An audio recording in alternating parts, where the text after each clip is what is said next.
Okay, so a little bit different this time around with this review. I'm not going to be focusing so much on these guys' backgrounds. You can link to those videos if you're interested in them. I've reviewed this actual figure before, so I won't be spending more time on Green Lantern. I just wanted to show him. And I guess we'll start with the Golden Age Dr. Mid-Nite. Golden Age Dr. Mid-Nite is Dr. Charles McNider. DC Direct figures, originally, they just wanted a good basic representation. This is one of the later JSA figures, coming in the same wave as the Golden Age Hourman. First of all, you know, he comes with his owl hoodie, actually molded on to his hand, and you can take this hand off and put on a regular non-owl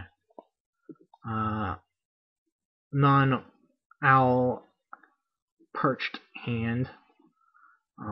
Although if you ask me, this just the way they put his hand is kind of goofy. Very nice sculpted hand here, spread out. The cape is another piece. Oddly, it's very solid. You know, just kind of flops around there. I kind of don't like that. His head goes side to side. His arms do go all the way around, although his cape does impede them a little bit. They go in and out, and they do have that slight twist at the shoulder.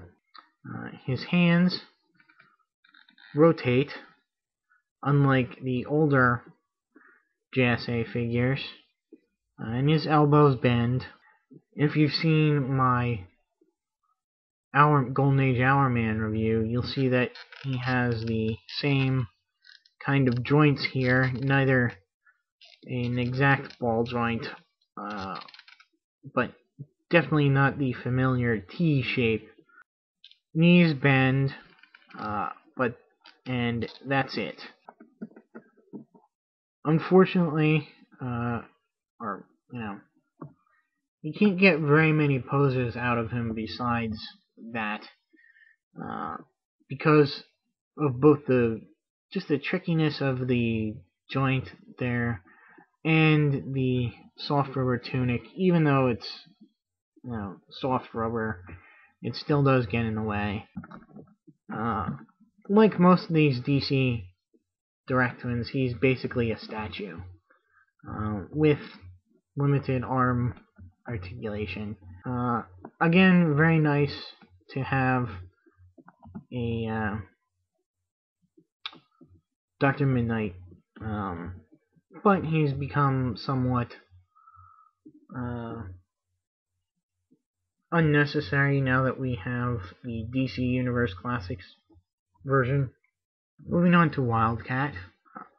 And I believe this came in the same wave as Hourman and Dr. Mid-Nite.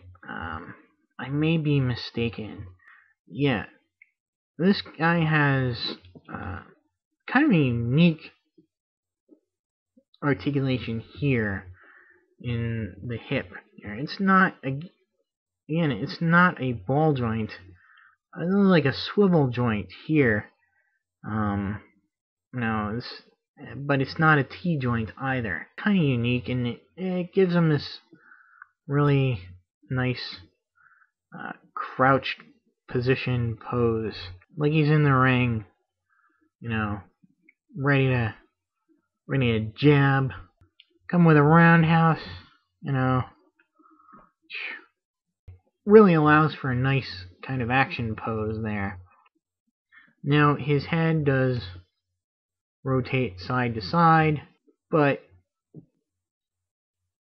is best when left face forward.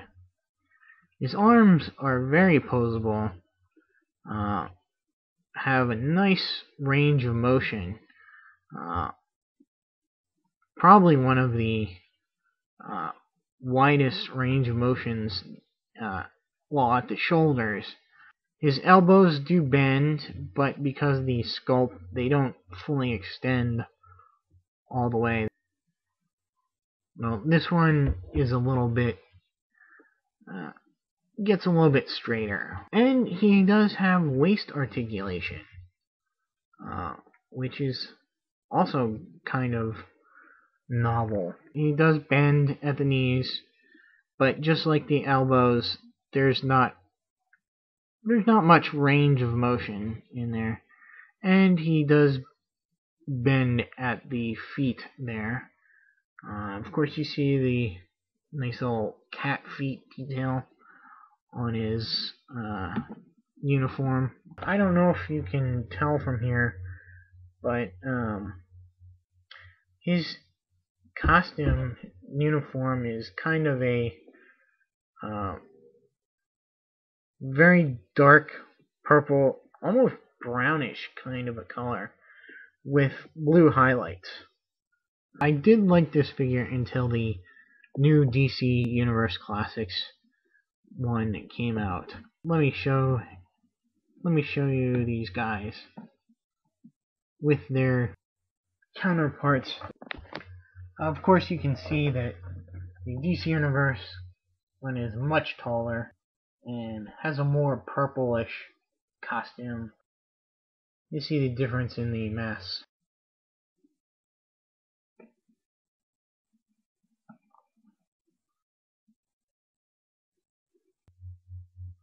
And I'll go back and show you the Dr. Mid-Nite. And you can kind of see the subtle differences between the two.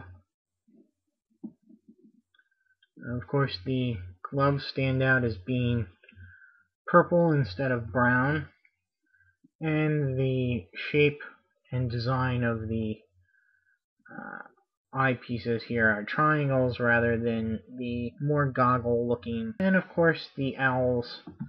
Here you have a more cute looking owl, and there you have a serious pissed off owl. There's a little comparison. So with that said, I'll say so long, and until my next review, see ya.